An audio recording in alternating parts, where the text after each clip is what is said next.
Seat వచ్చింది. కేతాబ్ Pandunayak, K Ravinayak waiting list. Nirmal జిల్లా దస్తూరాబాద్ మండలంలో ధాన్యం కొనుగోళ్లలో జాప్యానికి నిరసనగా రైతులు కడెం కలమడుగు ప్రధాన రహదారిపై బైఠాయించి ఆందోళన చేపట్టారు. కల్లాల్లో ధాన్యం పోసి 20 రోజులు గడిచినా కొనుగోలు చేయడం లేదు అని, గన్ని బ్యాగ్ల కొరతతో పాటుగా తూకం వేసిన ధాన్యాన్ని తరలించేందుకు లారీలు కేటాయించడం లేదు అని రైతులు ఆవేదన వ్యక్తం చేశారు. ఇప్పటికే 2 సార్లు వర్షాలకు ధాన్యం తడిసిందని కలెక్టర్ వెంటనే స్పందించి సమస్యను పరిష్కరించాలని డిమాండ్ చేశారు.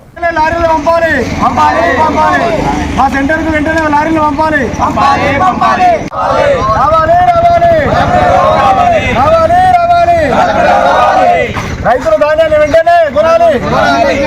రైతులు ధాన్యాన్ని వెంటనే రైతులు ధాన్యాన్ని వెంటనే నిర్మల్ జిల్లా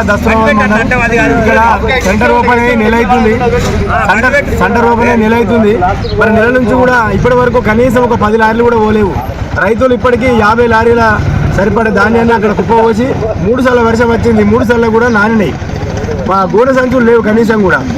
ఇప్పుడు 5 లారీలు సరిపడా ధాన్యం కాంటాయి ఉన్నాయి. కనీసం లారీ పంపమంటే ఏ ఆఫీసర్ కూడా స్పందిస్తలేరు మాకు. మేము ఒక్క లారీ ఇప్పటి వరకు ఇంత నెల అవుతున్న కాంట్రాక్ట్ని కనీసం కూడా 2 లారీలు కూడా 4 లారీలు కూడా పంపలేదు ఇప్పటి వరకు కూడా. మేము ఎన్నిసార్లు ఆఫీసర్లు చుట్టూ తిరిగినా కానీ మీకు ఇప్పుడు పంపుతాం అప్పుడు పంపుతాం అని చెప్పేసి అంటుండ్రు. మరి వారు చెప్పిన కాడికే 43 దోక్కున్నారు. అయినా కానీ రైతు భరిస్తున్నారు. మళ్ళీ లారీలకు 2,000 రూపాయలు అని చెప్పేసి అట్లా కూడా వసూలు చేస్తా అంటే అట్లా కూడా రైతులు ఇష్టానికి ముందుకు వచ్చింది. అయినా కానీ ఇంత దోపిడీ జరిగినా కూడా ఒక్క లారీని కూడా కనీసం ఇక్కడ ఏపీఎం గారు ఉన్నారు. ఏపీఎం గారి చుట్టూ రోజు రైతులు మేమంతా పోయి ముట్టుకున్నా కూడా కనీసం స్పందన లేదు. ఒక ఎంఆర్ఓ గారు స్పందన లేదు. మాకు వెంటనే పరిష్కారం చేయాలా. మా జిల్లా కలెక్టర్ గారు వచ్చేదాకా కూడా మేము ఇక్కడ రోడ్డు మీదకి వెళ్ళాము. మాకు వెంటనే